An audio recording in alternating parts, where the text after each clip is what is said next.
ముగింపు మరియు సాధనాలు ఒకదానిలో ఒకటిగా ఉండనివ్వండి.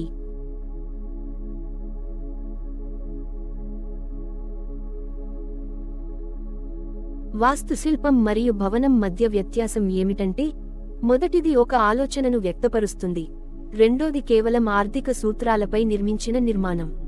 పదార్థం యొక్క విలువ ఆలోచనలను వ్యక్తీకరించే దాని సామర్థ్యాలపై మాత్రమే ఆధారపడి ఉంటుంది. వేదాంతము ఏ పాపమును గుర్తించదు, అది దోషమును మాత్రమే గుర్తిస్తుంది. మరియు మీరు బలహీనుడని, పాపాత్ముడని, దౌర్భాగ్యుడని, నీకు శక్తి లేదని, ఇదిగో అది చేయలేనని చెప్పడం వేదాంతానికి సంబంధించిన అతిపెద్ద తప్పు.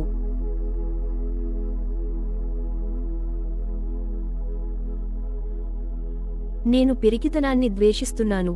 పిరికివాళ్లు లేదా రాజకీయ అర్థం లేని విషయాలతో నాకు ఎలాంటి సంబంధం ఉండదు.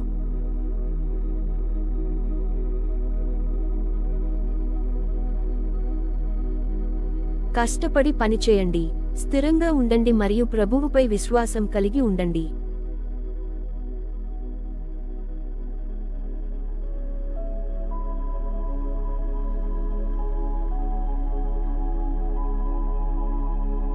తన పొరపాట్ల నుంచే కాదు, ఇతరుల వైఫల్యాల నుంచి కూడా పాఠాలు నేర్చుకోవడం వివేకవంతుల లక్షణం.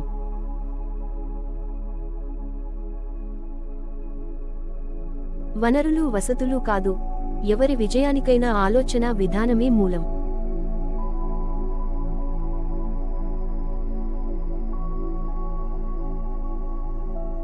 తెలివిలేని నిజాయితీ బలహీనం, నిరుపయోగం. నిజాయితీ లేని తెలివి భయానకం, ప్రమాదకరం.